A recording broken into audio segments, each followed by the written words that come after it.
Chapter 25. The Unknown. Day, for which Dantes had so eagerly and impatiently waited with open eyes, again dawned. With the first light Dantes resumed his search. Again he climbed the rocky height he had ascended the previous evening, and strained his view to catch every peculiarity of the landscape.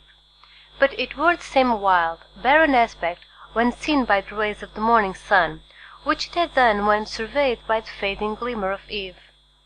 Descending into the grotto, he lifted the stone, filled his pocket with gems, put the box together as well and securely as he could, sprinkled fresh sand over the spot from which it had been taken, and then carefully trod down the earth to give it everywhere a uniform appearance. Then, quitting the grotto, he replaced the stone, heaping on it broken masses of rock and rough fragments of crumbling granite, filling the interstices with earth, into which he deftly inserted rapidly growing plants, such as the wild myrtle and flowering thorn. Then, carefully watering these new plantations, he scrupulously effaced every trace of footsteps, leaving the approach to the cavern as savage-looking and untrodden as he had found it. This done, he impatiently awaited the return of his companions. To wait at Monte Cristo for the purpose of watching like a dragon over the almost incalculable riches that had thus fallen into his possession satisfied not the cravings of his heart, which yearned to return to dwell among mankind, and to assume the rank, power, and influence which are always according to wealth, that first and greatest of all the forces within the grasp of man. On the sixth day the smugglers returned. From a distance Dantes recognized the rank and handling of the young Amelia, and dragging himself with affected difficulty toward the landing place, he met his companions with an assurance that, although considerably better than when they quitted him, he still suffered acutely from his late accident. He then inquired how they had fared in their trip. To this question the smugglers replied that, although successful in landing their cargo in safety, they had scarcely done so when they received intelligence that the guardship had just quitted the port of Toulon and was crowding all sails toward them. This obliged them to make all the speed they could to evade the enemy, when they could but lament the absence of Dantes, whose superior skill in the management of a vessel would have availed them so materially. In fact, the pursuing vessel had almost overtaken them when, fortunately, night came on, and enabled them to double the Cape of Corsica, and so elude all further pursuit.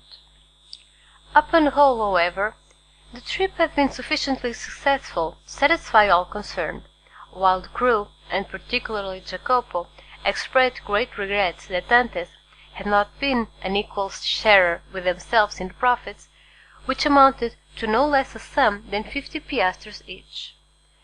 Edmund preserved the most admirable self-command, not suffering the faintest indication of a smile to escape him at the enumeration of all the benefits he would have reaped had he been able to quit the island. But, as the young Amelia had nearly come to Monte Cristo to fetch him away, he embarked that same evening, and proceeded with the captain to Leghorn. Arrived at Leghorn, he repaired to the house of a Jew, a dealer in precious stones, to whom he disposed of 4 of his smallest diamonds for 5,000 francs each. Dantes half feared that such valuable jewels in hands of a poor sailor like himself might excite suspicions.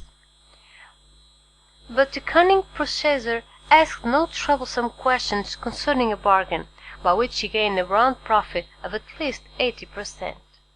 The following day Dantes presented Jacopo with an entirely new vessel, accompanying the gift by a donation of 100 piastres, that he might provide himself with a suitable crew and other requisites for his outfit, upon condition that he would go at once to Marseilles for the purpose of inquiring after an old man named Louis Dantes, residing in the Allées de Meilhan, and also a young woman called Mercedes, an inhabitant of the Catalan village.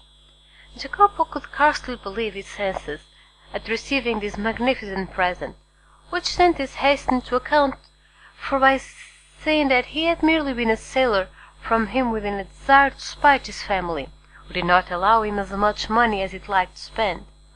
but that on his arrival at Leghorn he had come into possession of a large fortune, left him by an uncle, whose sole heir he was.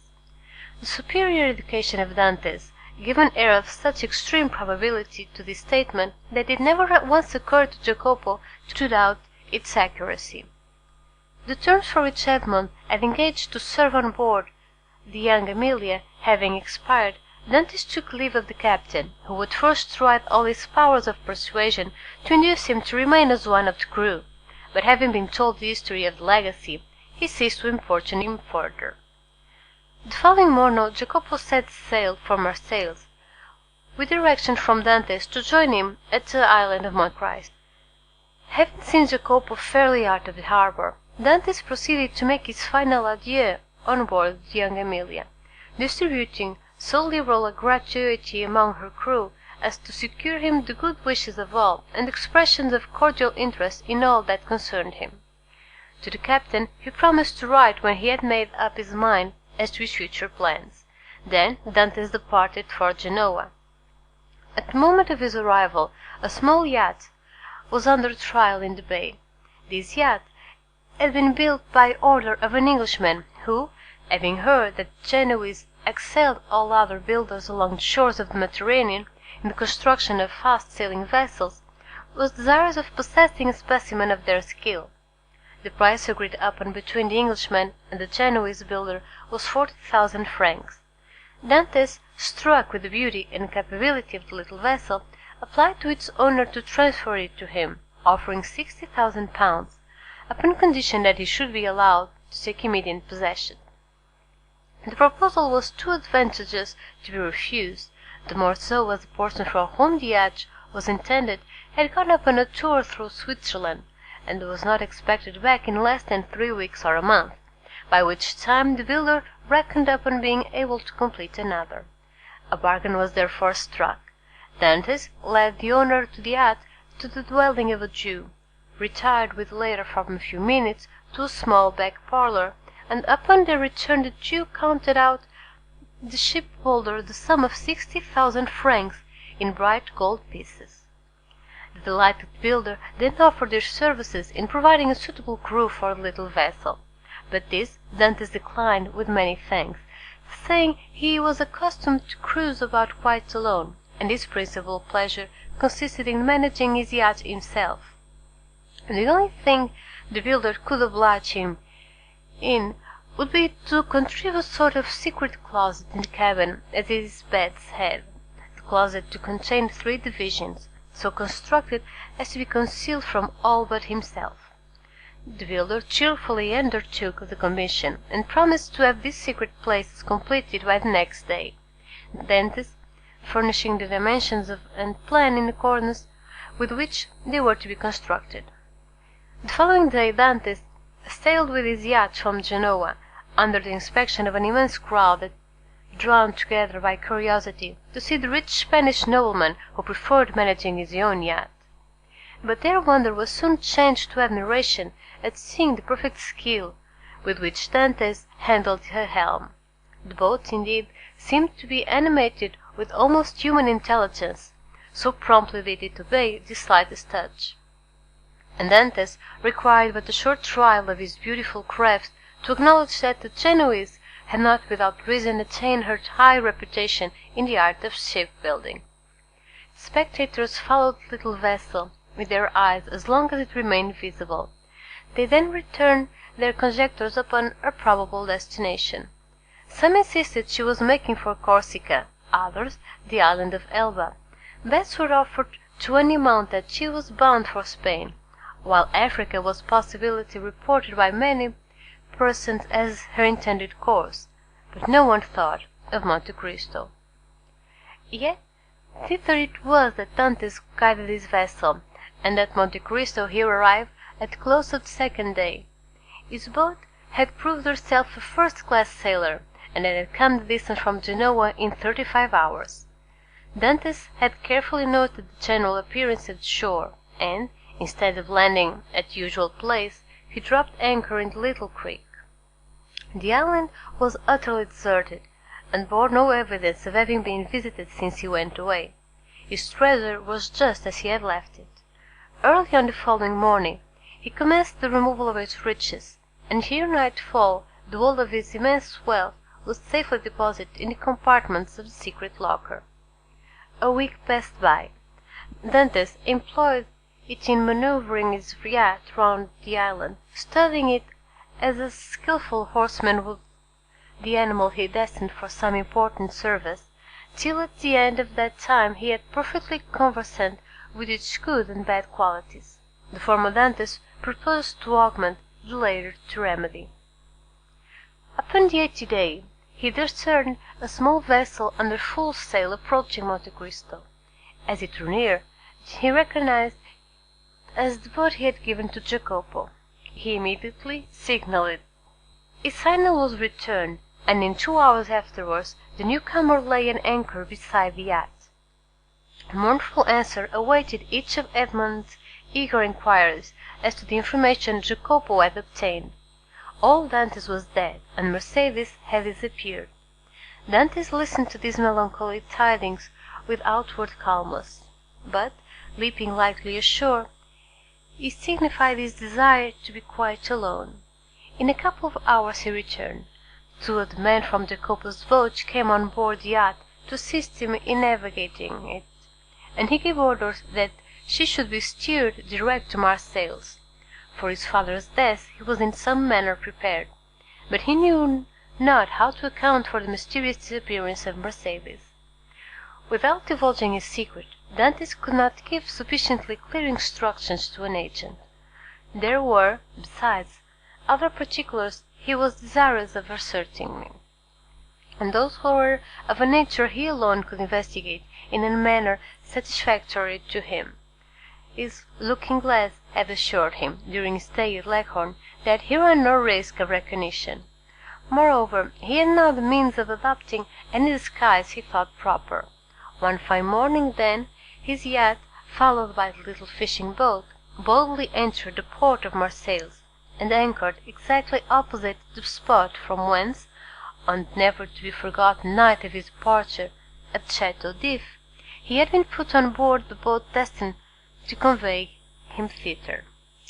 Still Dantès could not view without a shudder the approach of a gendarme who accompanied the officers deputed to demand his bill of health. Here the yacht was permitted to hold communication with the shore. But with that perfect self-possession he had acquired during his acquaintance with Faria, Dantès coolly presented an English passport he had obtained from Leghorn, and, as this gave him a standing which a French passport would not have afforded, he was informed that there existed no obstacle to his immediate deportation. The first person to attract the attention of Dantès, as he launched on the Canebière, was one of the crew belonging to the Pharaon. Edmond welcomed the meeting with this fellow, who had been one of his own sailors, as a sure means of testing the extent of the change which time had worked in his own appearance. Going straight towards him, he propounded a variety of questions on different subjects, carefully watching the man's countenance as he did so, but not a word or look implied that he had the slightest idea of ever having seen before the person with whom he was then conversing. Giving the sailor a piece of money in return for his civility, Dantès proceeded onwards, but ere he had gone many steps, he heard the man loudly calling him to stop. Dantès instantly turned to meet him. "I beg your pardon, sir," said the honest fellow, in almost breathless haste, "but I believe you made a mistake. You intended to give me a 2-franc piece, and see, you gave me a double Napoleon." "Thank you, my good friend. I see that I have made a trifling mistake, as you say. But by way of rewarding your honesty, I give you another double Napoleon, that you may drink to my health, and be able to ask your messmates to join you." So extreme was the surprise of the sailor, that he was unable even to thank Edmond, whose receding figure he continued to gaze after in speechless astonishment. "Some nabob from India," was his comment. Dantès meanwhile went on his way. Each step which rather pressed his heart with fresh emotion. His first and most indelible recollections were there, not a tree, not a street, that he passed but seemed filled with dear and cherished memories. And thus he proceeded onwards till he arrived at the end of the Rue de Noyelles, from whence a full view of Alice de Meilhan was obtained. At this spot, so pregnant with fond and filial remembrances, his heart beat almost so bursting, his knees tottered under him, a mist floated over his side, and had he not clung for support to one of the trees, he would inevitably have fallen to the ground, and been crushed beneath the many vehicles continually passing him there. Recovering himself, however, he wiped the perspiration from his brows, and stopped not again till he found himself at the door of the house in which his father had lived. The nasturtiums and other plants, which his father had delighted to train before his window, had all disappeared from the upper part of the house. Leaning against the tree, he gazed thoughtfully for a time at the upper stories of the shabby little house. Then he advanced to the door, and asked whether there were any rooms to be let. Though answered in the negative, he begged so earnestly to be permitted to visit those on the 5th floor, that, in spite of the oft-repeated assurance of the concierge that they were occupied, Dantes succeeded in inducing the man to go up to the tenants, and ask permission for a gentleman to be allowed to look at them. The tenants of the humble lodging were a young couple who had been scarcely married a week, and seeing them, Dantes sighed heavily. Nothing in the two small chambers forming the apartments remained as it had been in the time of the elder Dantes. The very paper was different, while the articles of antiquated furniture with which the room had been filled in Edmond's time had all disappeared. The four walls alone remained as he had left them. The bed belonging to the present occupants was placed as the former owner of the chamber had been accustomed to have his, and, in spite of his efforts to prevent it, the eyes of Edmond were suffused in tears as he reflected that on that spot the old man had breathed his last, vainly calling for his son. The young couple gazed with astonishment at sight of their visitor's emotion, and wondered to see the large tears silently chasing each other down his otherwise stern and immovable features. But they felt the sacredness of his grief, and kindly refrained from questioning him as to its cause, while, with instinctive delicacy, they left him to indulge his sorrow alone. When he withdrew from the scene of his painful recollections, they both accompanied him downstairs, reiterating their hope that he would come again whenever he pleased, and assuring him that their poor dwelling would ever be open to him. As Edmond passed the door on the 4th floor, he paused to inquire whether Caderousse the tailor still dwelt there, but he received for reply that the person in question had got into difficulties, and at the present time kept a small inn on the route from Bellegarde to Beaucaire.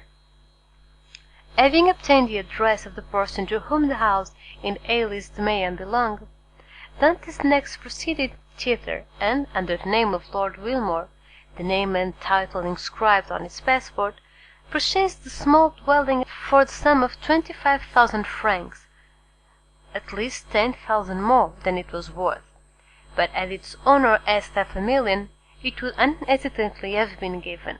The very same day the occupants of the apartments on the 5th floor of the house, now become the property of Dantes, were duly informed by the notary, who had arranged the necessary transfer of deeds, etc., that the new landlord gave them their choice of any of the rooms in the house, without the least argumentation of rent, upon condition of their giving instant possession of the two small chambers they at present inhabited. This strange event aroused great wonder and curiosity in the neighbourhood of the Alice de Meilhan, and a multitude of theories were afloat, none of which was anywhere near the truth. But what raised public astonishment to a climax, and set all conjecture at defiance, was the knowledge that the same stranger who had in the morning visited the Alice de Meilhan had been seen in the evening walking in the little village of the Catalans, and afterwards observed to enter a poor fisherman's hut, and to pass more than an hour in inquiring after persons who had either been dead or gone away for more than 15 or 16 years. But on the following day, the family from whom all these particulars had been asked to receive a handsome present, consisting of an entirely new fishing boat, with 2 sails and a tender. The delighted recipients of these magnificent gifts would gladly have poured out their thanks to their generous benefactor, but they had seen him, upon quitting the hut, merely give some orders to a sailor, and then, springing lightly on horseback, leave Marseilles by the port day. Chapter 25